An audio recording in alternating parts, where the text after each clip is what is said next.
Good morning, everyone. Thank you so much for joining us today and for trusting the Headhunters and MindWell-U with your valuable time. For those leaders on our call today that have worked with the Headhunters in the past, you know that we're quite different to some of the other recruitment firms out there. And we really do want to add value to our clients and help them grow successful businesses. It really has become a top priority for the Headhunters team. And for those of you that we haven't worked with in the past, welcome. Thank you for joining us today. Our theme today is how to reduce stress and improve employee wellness with mindfulness. Over the years, job-related stress continues to become a really serious issue in the workplace. More than 1/3 of working North Americans have reported experiencing chronic work stress, and less than 36% say that their organizations are not providing sufficient resources to help them manage the stress. As leaders in your organization, you could be witnessing the effects of stress in higher absenteeism rates, lower employee engagement, productivity, and even suffering morale. The stress your employees are living with in their home and work lives impact everyone on your team. So how do we give employees the tools they need to help themselves manage their stress? The Headhunters and Temps Ahead have invited Dr. Jeff Salloway, who's co-founder and chief training officer at MindWell-U, to talk to us today about ways to reduce stress and improve overall health and well-being. Dr. Jeff Salloway has been working in the area of health promotion, mindfulness, and well-being for 15 years. He collaborates with the Mental Health Commission of Canada and is an expert in developing and implementing workplace mindfulness and mental health strategies for organizations including WestJet, Coca-Cola, and Harvard Law School. Jeff is going to give us about a 40-minute presentation. Thereafter, we're going to have a quick Q&A. So if you have any questions as we go, please feel free to type your questions into the chat bar on the right-hand side. And with that, I'd like to hand you over to today's guest, Dr. Jeff Salloway. Thank you, Jeff, for joining us.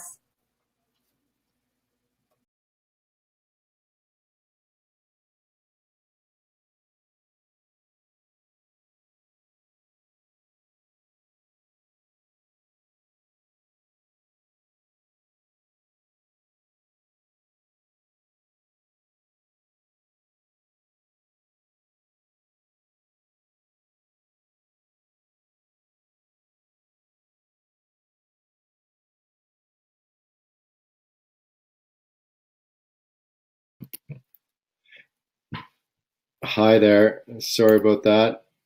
I think you can hear me now. Thank you very much to the Headhunters and Danielle for the opportunity to talk to you today. I think you've got sound now. That's good. It would have been a difficult webinar without sound. And if you do experience any technical difficulties, I invite you to just refresh your page, and that often solves the problem. We've got a lot of people, a lot of interest today, so it's really exciting to have everybody here. I'm going to welcome you to add questions, put it into the chat bar. We're going to do our best to field those questions throughout the presentation as well as at the end. So it looks like we're all good to go now, and I'm going to turn on my slides.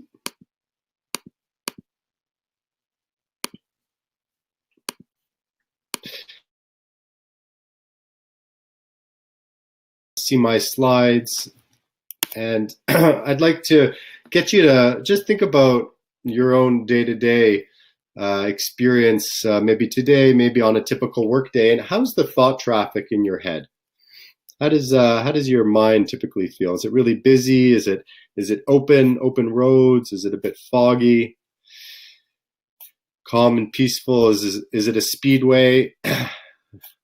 So how do you identify with the traffic in your mind, both today and maybe on a typical workday? And consider what's contributing to the thought traffic in your mind. We've got quite a few things to do in our day-to-day. We've got hundreds of emails, social media. There's little boundary between work and home life. We've got family life, immediate deadlines. So 10 years ago, we didn't have the same demands on us. We weren't receiving hundreds of emails. Maybe we were receiving, 50 emails. And 15 years ago, we weren't getting any emails. So there's increasingly a cognitive load on our brains because we're so much more connected, and that's having an impact on our brains and our bodies. So I'm going to suggest that we need to respond to that. We don't need to change our daily life. I'm not trying to say we need to turn off our email and disconnect from social media all the time. I think we just need to prepare our brains and our bodies for meeting the demands of the 21st century. And we can do that by tuning our instrument. And if you play an instrument, then you'll know that one of the first things that you do before you go out to play, whether it's just a practice session or a performance in front of others, is that you're going to tune your instrument. And you tune your instrument because you want to perform at your best. You want to sound your best. Well, the first metaphor that I'll provide today is that mindfulness is like tuning your instrument. It is tuning your brain and your body so that you can perform and sound your best. And that's important to do on a regular basis. We need to continually tune our instrument because we go out of tune. And so it's something that we need to constantly be doing.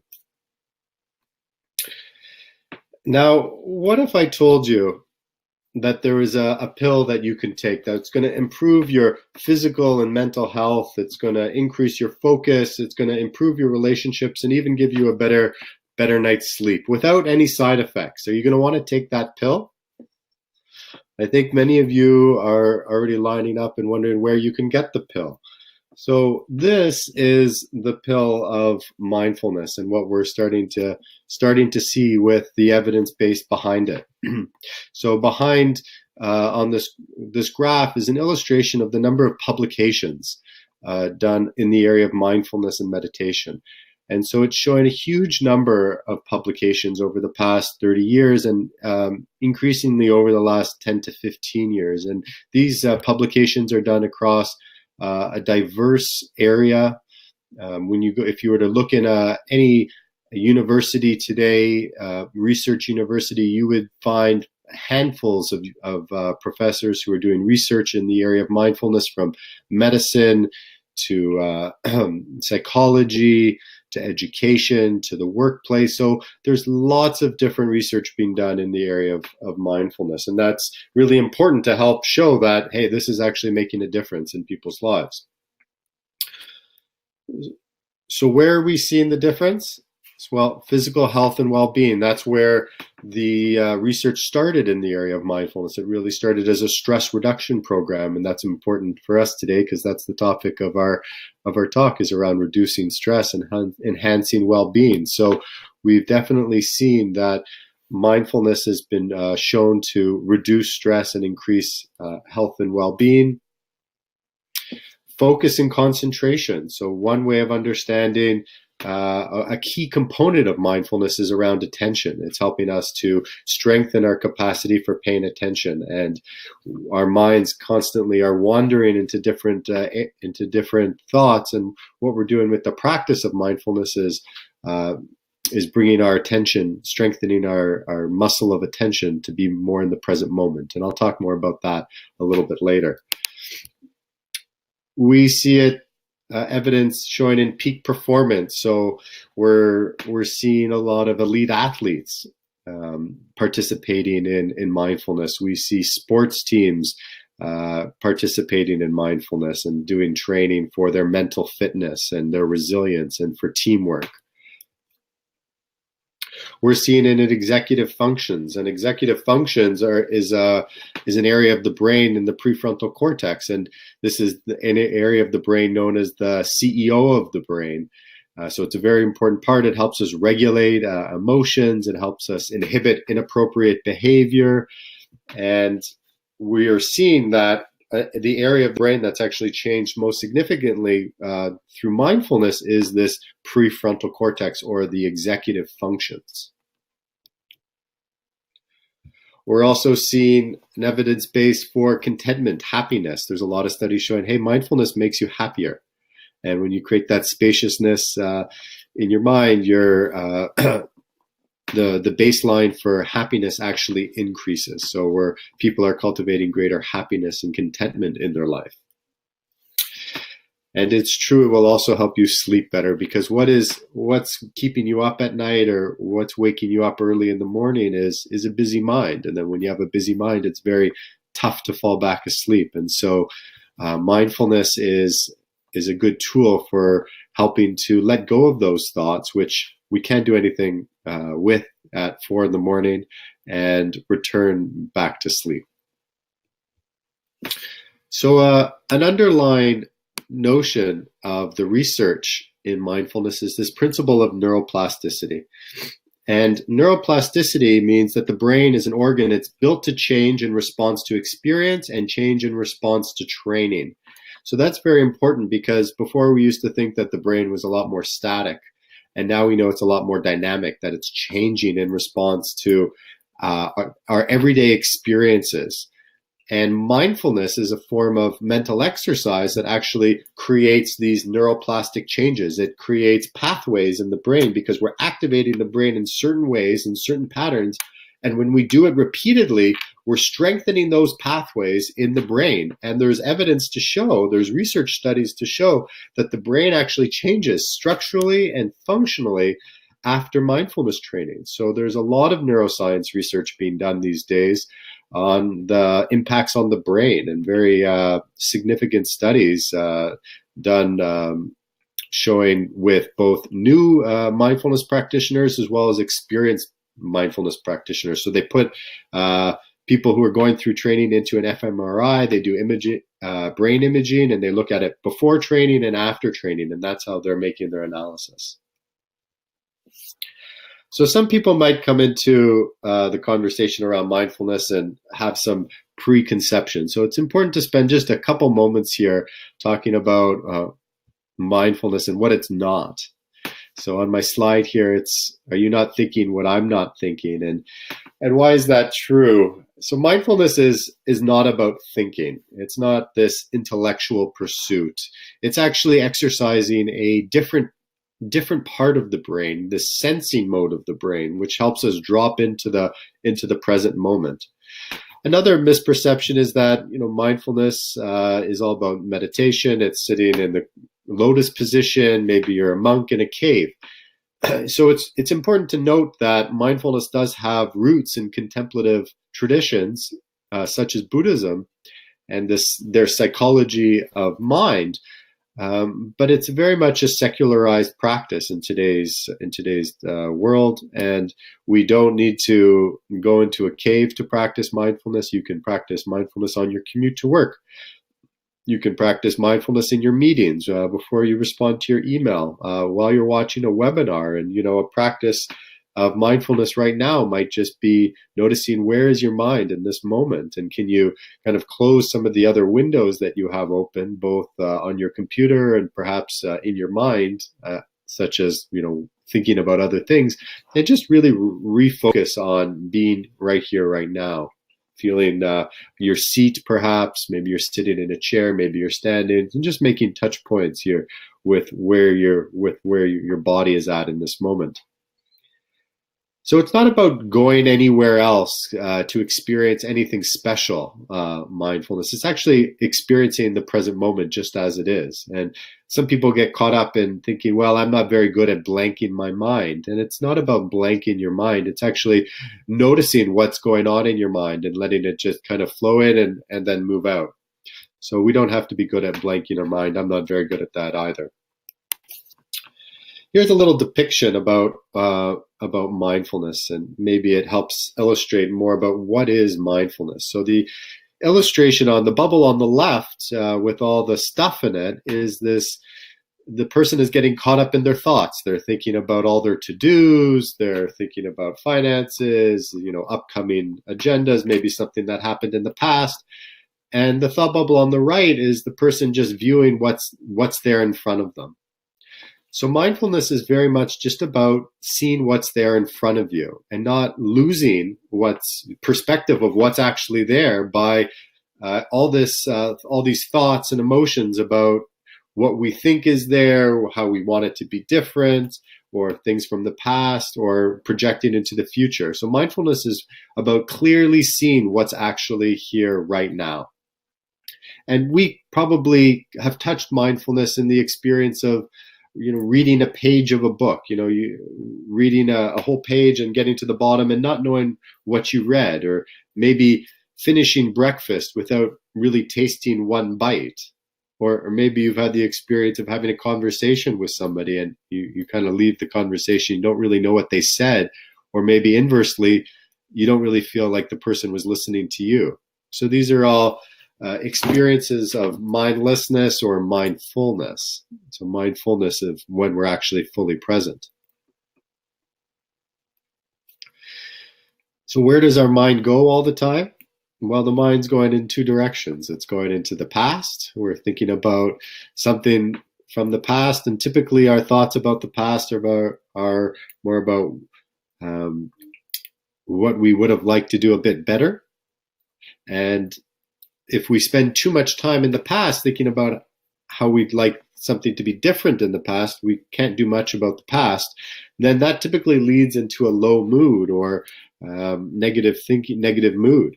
And if in the future, our mind typically projects into the future and we're thinking about all the things that we have to do and how we're trying to plan for it and we're trying to make them happen in just a certain way and control everything. And, maybe you figured out how to control the future, but I haven't yet. And so if we spend too much of our time thinking about the future and trying to control the future, then that actually creates a lot of tightness in our body and leads towards anxiety. So when we spend too much time in the past, it's leading us towards a depressed mood. And when we spend too much time in the future trying to plan and control the future, it leads towards anxiety. And so it doesn't surprise us that the two leading causes of disorder in our society increasingly are depression and anxiety and mental health. So with mindfulness, we do this training of our attention so that we notice when our mind is no longer in the present moment and we bring it back. So again, it's this practice, it's this tuning so that we actually stay in the present moment more often. So here's a very simple model of what you do in a mindfulness exercise. And you focus attention on the breath. And then very quickly, the attention is going to wander away from the breath.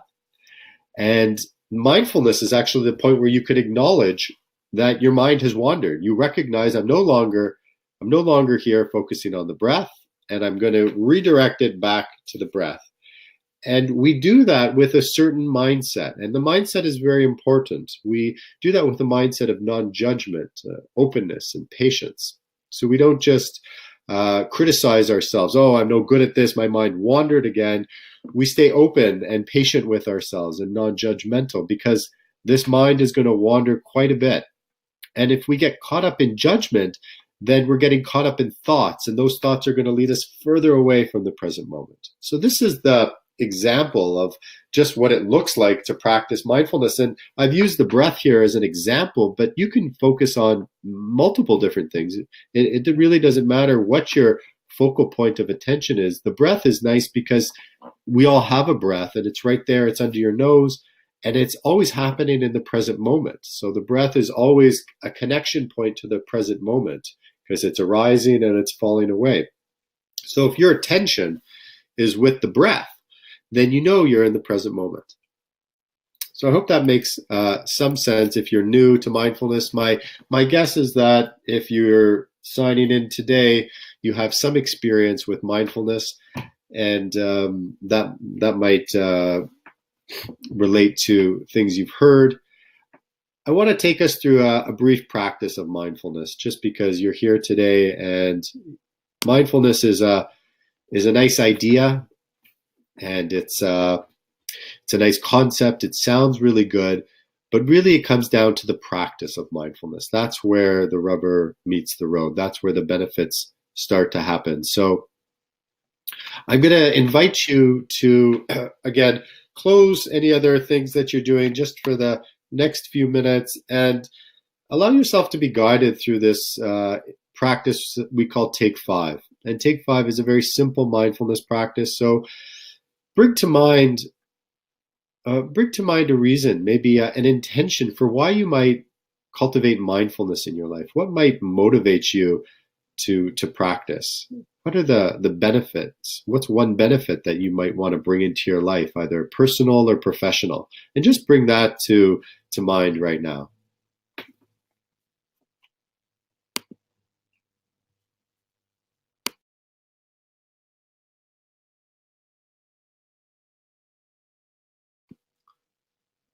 And refocus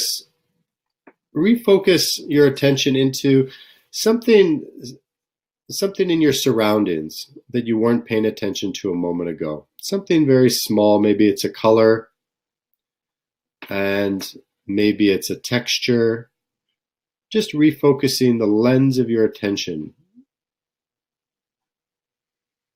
into some small detail that you can refocus on. And also you can bring your attention to perhaps something that's gone right for you today.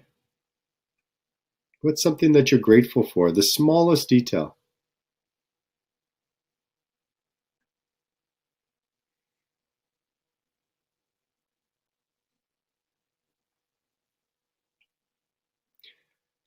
And I'm going to invite you now to notice the body. Notice the touch points of your feet on the floor, whether you're standing or sitting, maybe the touch points of your hands. So just give yourself these few moments to just feel the body sitting. And now redirect your attention into the body, the breath in the body. Taking a deep breath in, and letting the breath move out. And see if you can take 5 breaths this way. And there's going to be lots of thoughts that are coming in, taking you away.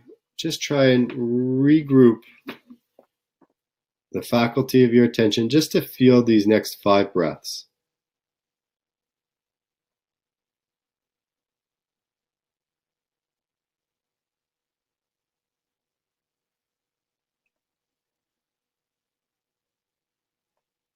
Giving yourself permission to just flow with the breath moving into the body and the breath moving out of the body.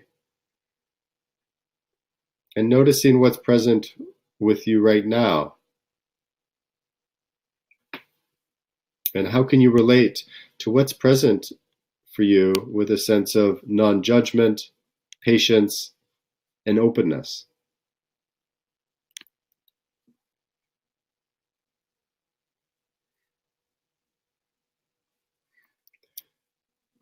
So mindfulness is simply a mental exercise for a wandering mind. That's one way that we can say we can understand mindfulness. It's mental exercise for a wandering mind. So we need to do our mental exercise. I think it's clear that the importance of physical exercise, and now we're starting to become aware of the importance of mental exercise, because I think all of you are aware that in the workplace, the number one reason that people are going off work is because of psychological stress.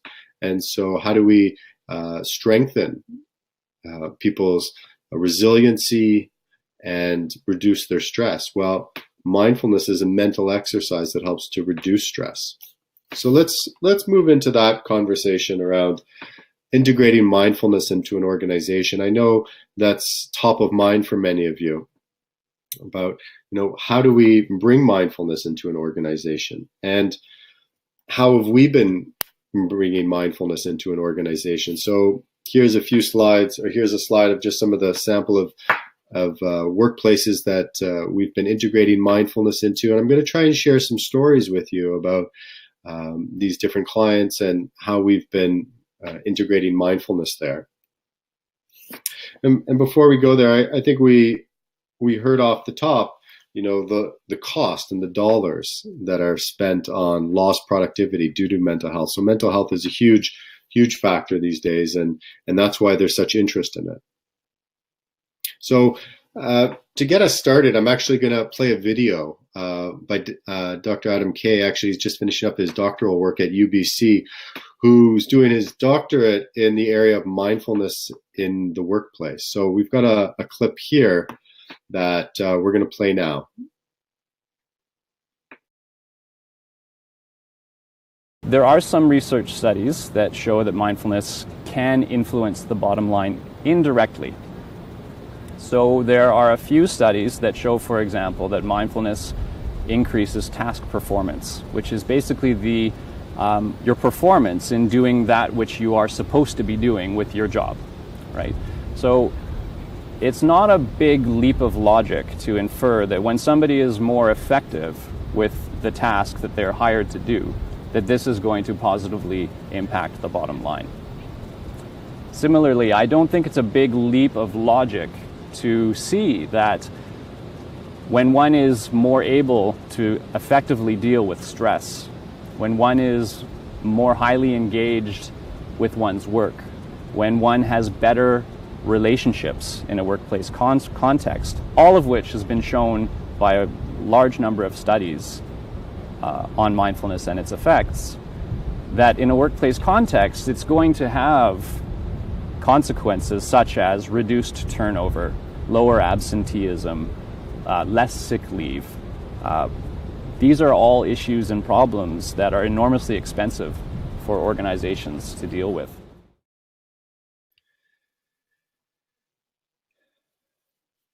Okay, thank you, Adam. So Adam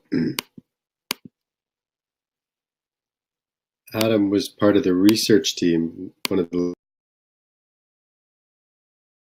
worked with at the Sauder School of Business when we've been doing some of our research on the Mindfulness Challenge, as well as our in-person training.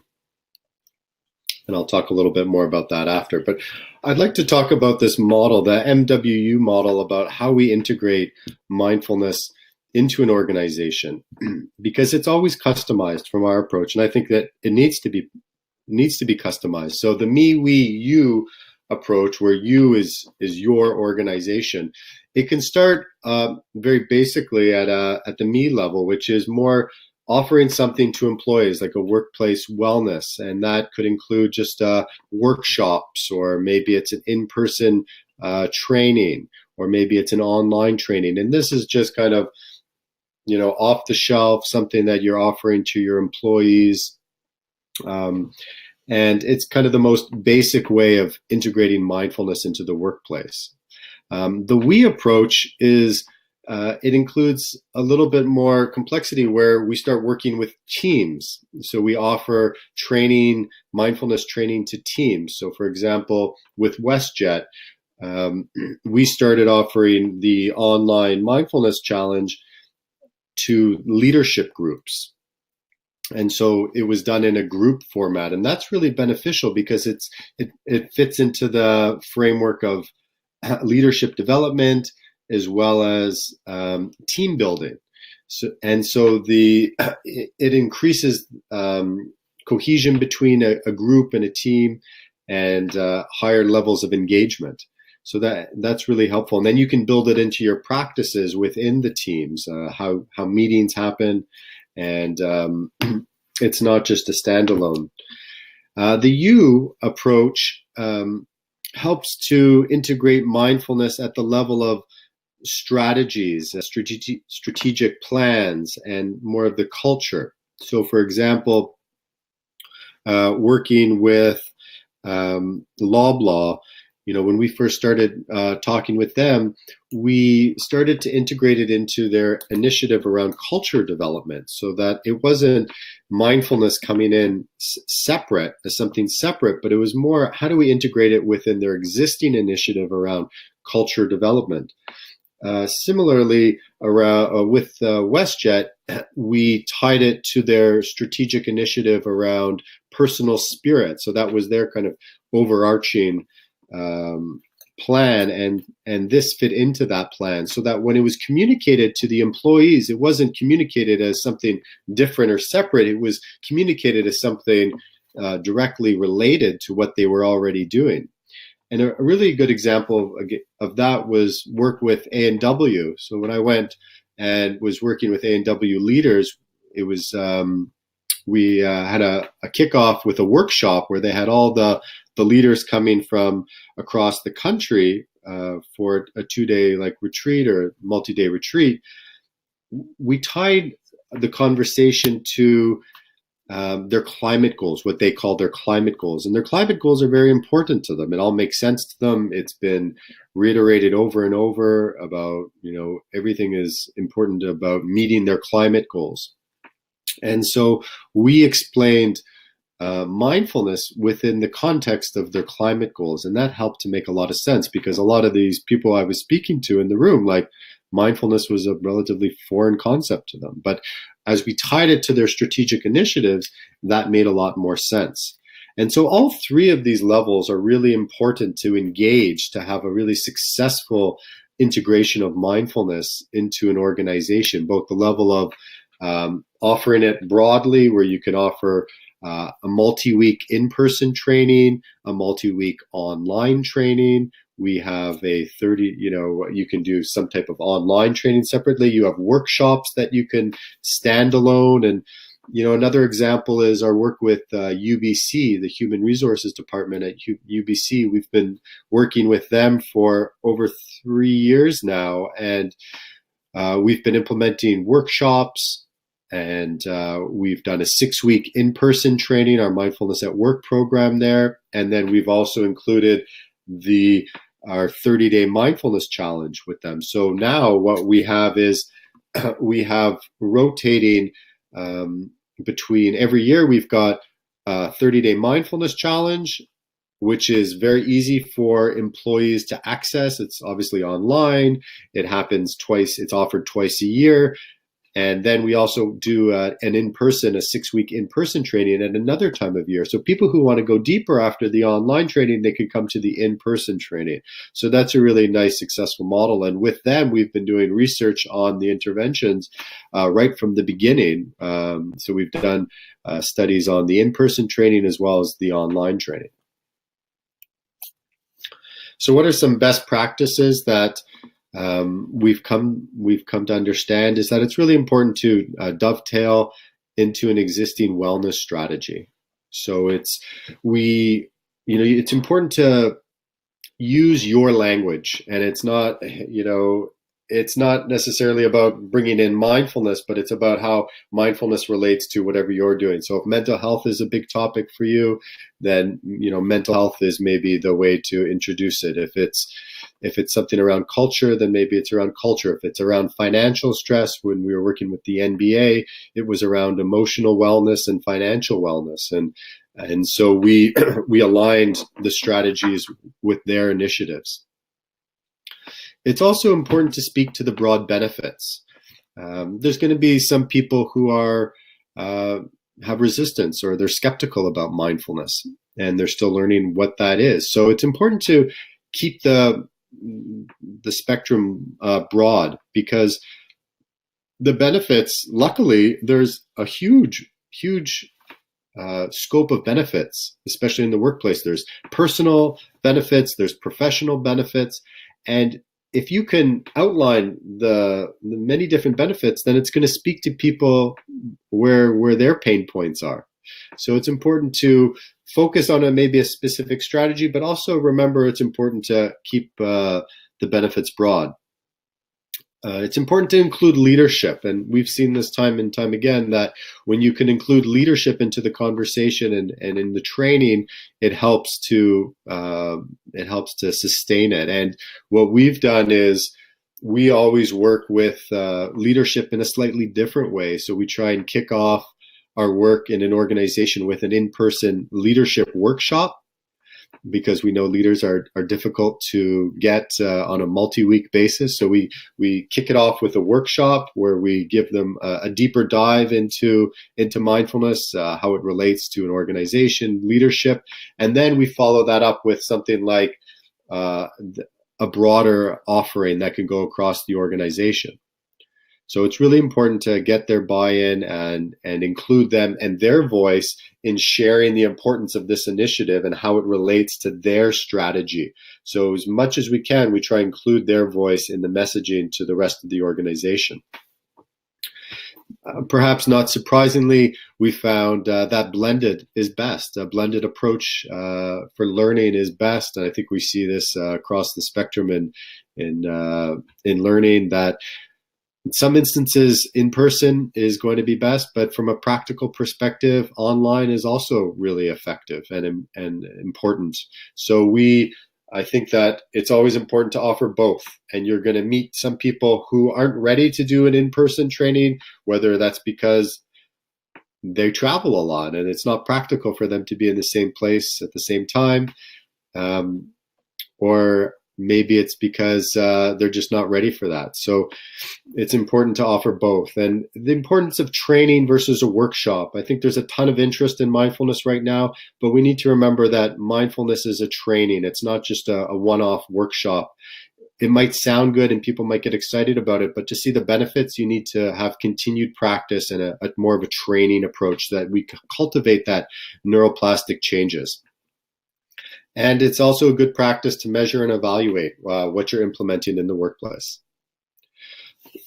We've also seen a lot around mindfulness in millennials, and seeing the value that they're trying to find. They're looking for balance. They're trying to minimize their stress, and many are open to mindfulness and meditation. So mindfulness really speaks nicely to millennials in the workplace. I want to speak briefly about some of the return on investment of mindfulness at work. And there's a couple studies here that I'll just be brief about and point you in the direction if you want to learn more. This was one study done, and it was looking at measuring how this measurement of perceived stress actually turned into a dollar figure. So what they found was that people who went through mindfulness training had a reduction in 29% in their level of perceived stress. And that correlated with 47 more minutes in productivity a week and 38 hours a year. And they actually made it down to a dollar figure, which was $9.76. So for every dollar invested, that correlated with $9.76 gained. Another study that was done recently, this was a Canadian study actually. They were trying to look at the cost effectiveness of mindfulness in the healthcare system. So what they found was they saw consistent decreases in utilization across all outcome variables at the 1 year mark. So people were using their healthcare less, and that correlated with a $250 saving per person per year. And a related study, not related in any way in the publication, but just a similar study was done in the US, and this was just released in 2016. So recent studies being done. This was looking at a worksite mindfulness intervention and looking at the healthcare utilization cost. So this is obviously a different framework in the US with healthcare. But again, they found a similar trend that fewer primary visits were found with people who went through the mindfulness training. So they also had a dollar figure, $4,300. And they actually followed this group for 5 years. And they looked at the number, the decrease in utilization of healthcare. So again, different ways of measuring and different frameworks between like the US and Canada, but the consistency is that we're seeing savings for healthcare. So one training that I'm going to talk just briefly about is the online mindfulness challenge. And we developed this online mindfulness challenge at MindWell because we saw that meeting the needs of the workplace are unique. And having a in-person training. Mindfulness is traditionally taught as like an 8-week, 2 hours a week training with an intensive practice. And that didn't really fit within the workplace context. So we wanted to innovate and see how we can still deliver a comprehensive training to the workplace, but make it more accessible for more people, so that, it's logistically not impossible and financially it's not impossible. And to do that, I'm going to play a quick video about the challenge.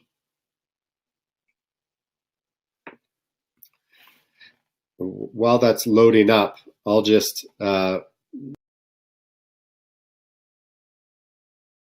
If you're like most people, your mind is busy and wanders 50% of the time. Instead of being present and experiencing the moment, you're on autopilot and get caught up thinking about the past and future. All this thinking causes stress, unhappiness, and is even a barrier to a good night's sleep. After all, consider what we're missing when we're stuck in our heads. An important moment with family or friends, the real message being communicated in an important conversation, or a critical piece of information that could have taken you to the next level. You get the idea. A proven way to get out of our heads and into our lives, all while lowering stress, increasing joy, and improving performance, is mindfulness training. Now imagine if the training was online, accessible on your phone, and just 5 minutes a day. Oh yeah, you can also choose a buddy to take it with you, because evidence shows that the buddy system works. Sound too good to be true? Take the 30-day mindfulness challenge and see for yourself. It will change your life.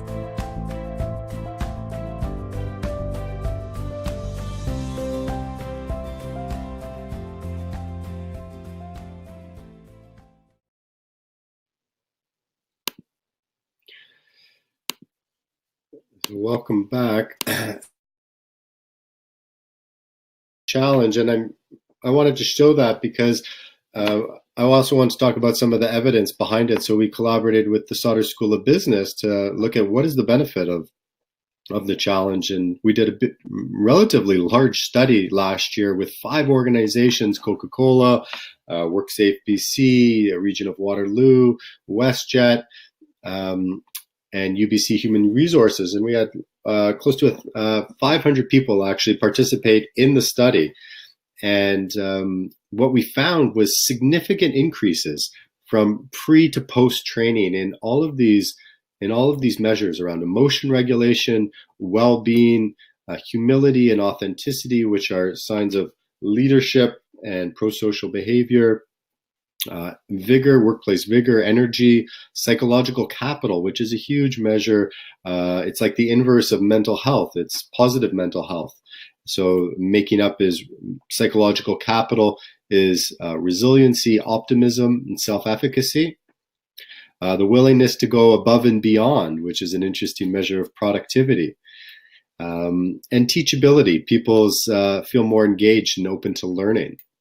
So the researchers at Sauder were very skeptical going into this study. They didn't think we were going to see much change from pre to post, considering it was an online training. So we were really happy to see the significant change from pre to post. So I'm just going to quickly get to a case study here. I see our time is starting to get away from us, and I'd like to leave some time for questions. So a case study, I'm going to play a video here from Miranda Massey, who is one of our key partner at UBC, and she talks just about her experience bringing mindfulness and integrating mindfulness into UBC human resources offered to staff and faculty there.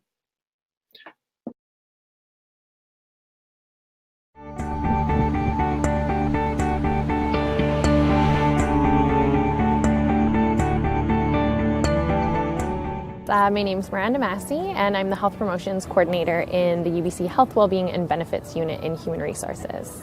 I think we're always looking for new ways to build mental health within our staff and faculty. We're always looking for opportunities for learning and development, both professional and personal. And this really offered what we thought was a great opportunity to build personal resiliency skills. We offer lots of workshops on a variety of topics. We offer trainings and different programs, but this was the one that really seemed to get at personal resiliency building skills that could then be readily applied either in the workplace or outside of work. Well, we weren't sure about what the interest would be at the outset. It was something new that we hadn't really tried before in any of our programming, so we were unsure, but we were very pleasantly surprised at the interest in the program. There was lots of curiosity around it. I think people wanted to know more. They weren't quite sure they knew what mindfulness was. Maybe they thought they had a bit of an idea, and so there was just an appetite there for people to learn more. At UBC in the past, MindWell has provided both in-person 6-week mindfulness at work programs, and then the latest edition that we've offered to our staff and faculty, which was the 30-day online challenge. What we've heard back both from participants in the programs and from MindWell results from these programs has been very, very positive. The anecdotal feedback from participants is that they want more, and that they, I think, were pleasantly surprised, some people, about how easy it was to incorporate within their daily life and at work, and wanting more opportunities to learn about it and to practice. I think in terms of the statistics that we're hearing, really positive things in terms of boosting overall health and well-being, in terms of reducing stress and assisting with stress management, which is always something we're looking to help our staff and faculty out with. I did take the 30-day mindfulness challenge myself, and I absolutely loved it. I found it a really easy entry point to start learning a bit more about mindfulness and figuring out how it would look for myself day to day. And that took shape over the 30 days as I went through the challenge. I went through it with my buddy, and that helped push me along and get me thinking about it a little more and trying new ways to incorporate it into both work and personal life. And it couldn't have come at a better time, because the day that I started the challenge, a major project at work went completely sideways. And if I didn't have those take 5s, I really don't know what I would have done.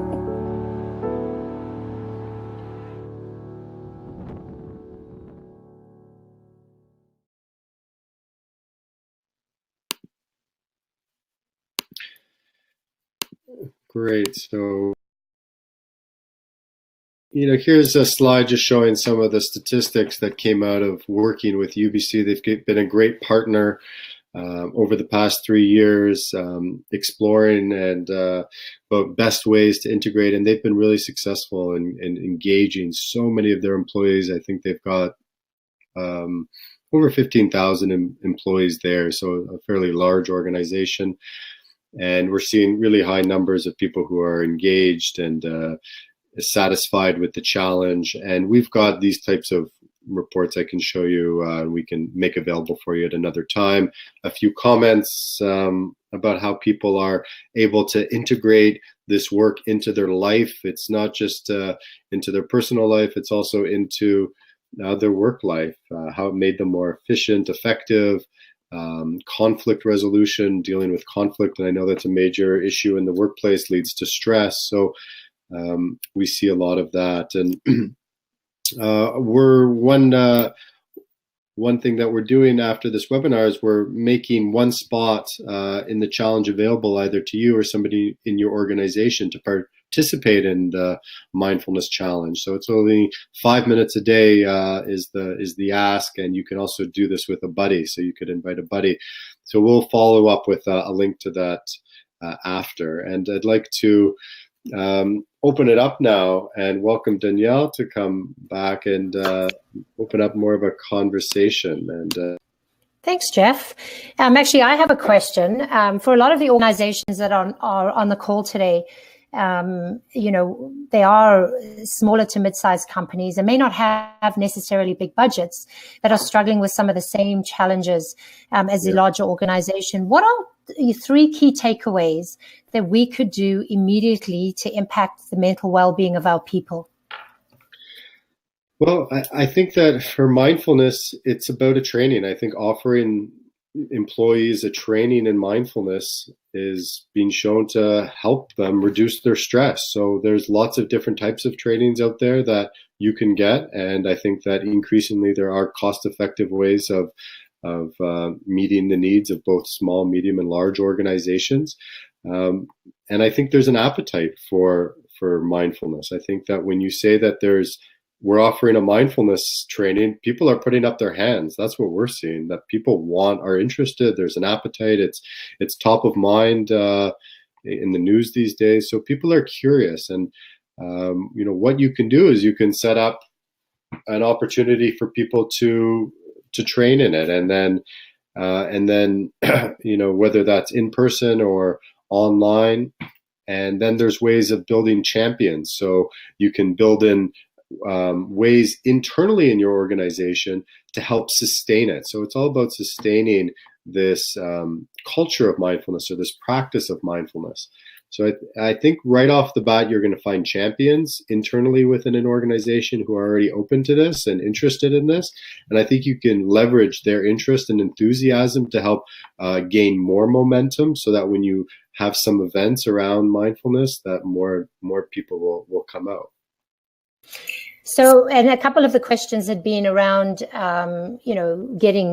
encouraging group participation, employee engagement. I know one of our participants had said that, getting people just to show up and commit to the program was a challenge. And I believe Suzanne asked, with the UBC, getting people to participate in the Mindful Challenge, would have been quite a task. So are you using champions in those larger and smaller organizations to get the people to follow through on the commitment and encourage ongoing participation? Yes. I mean, there are ways of bringing champions on board, but truthfully, we're finding that we've seen huge levels of engagement for our programs, especially the online one.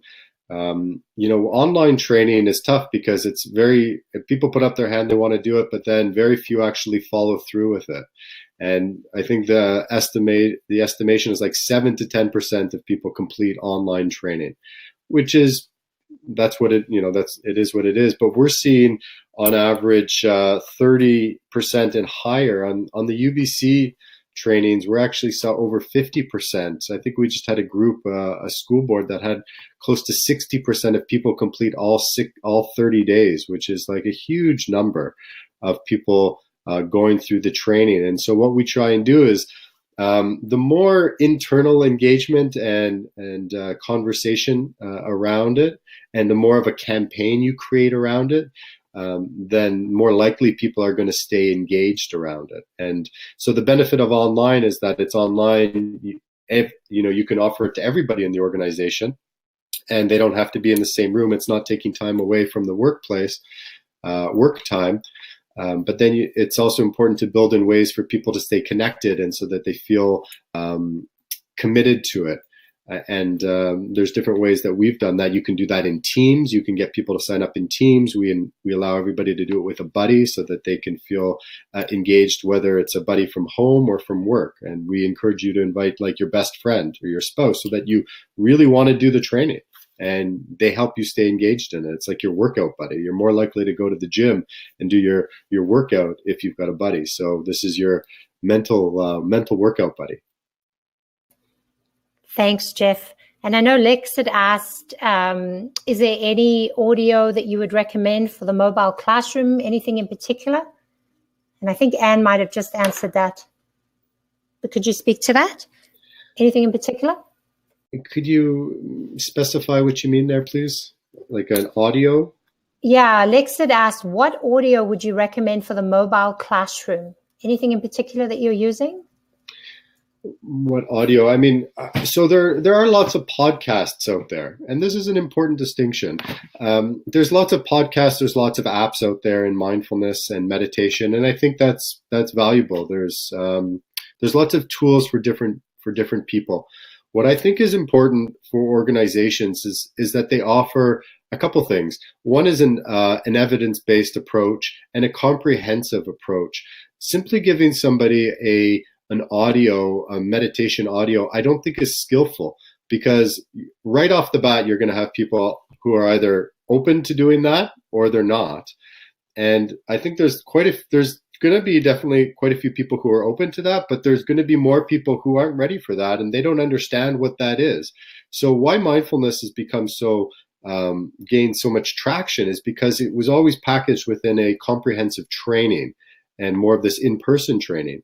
And so what we've done is we've tried to put that comprehensive training online so that they're still getting the intellectual component. They understand what they're doing. There's conversation around it. It's not just about pressing play and being guided through a meditation. That's important, and the practice is important. But I think we need to have a full experience so that we understand what we're doing and how it relates to our life as well. Does that make sense? Yes, thank you. And actually, I see we have a whole bunch of questions.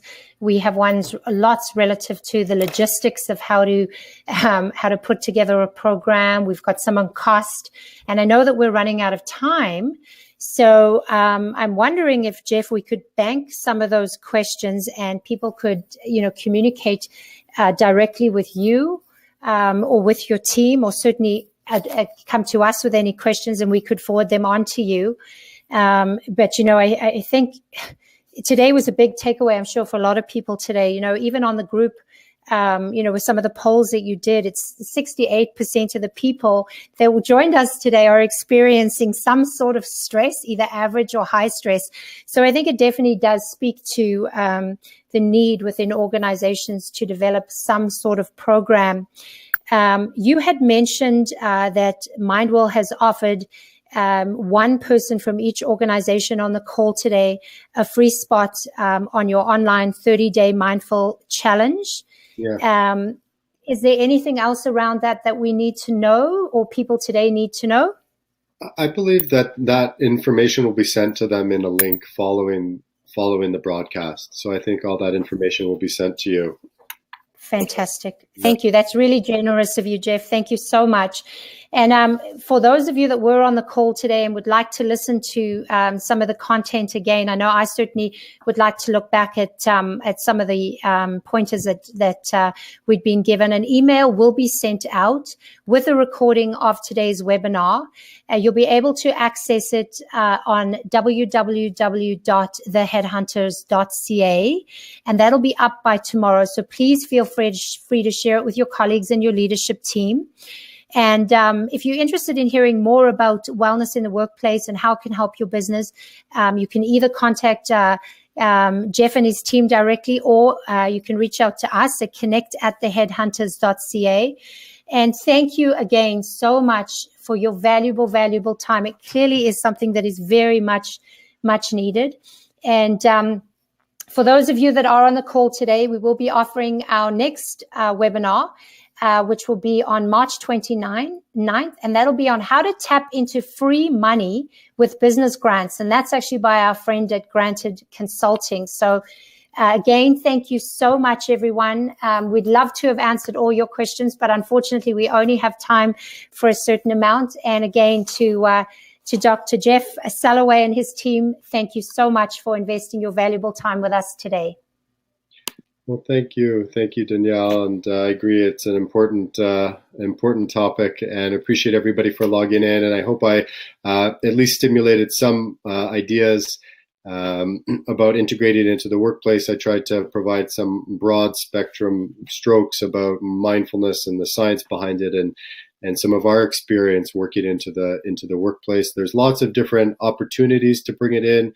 And I think that it's important to be skillful in how you bring it in, because it's something that can have a lasting effect. And it's not just something off the shelf that you want to do once. I think you want to consider how you can make this a sustainable effort, because it has such a significant impact.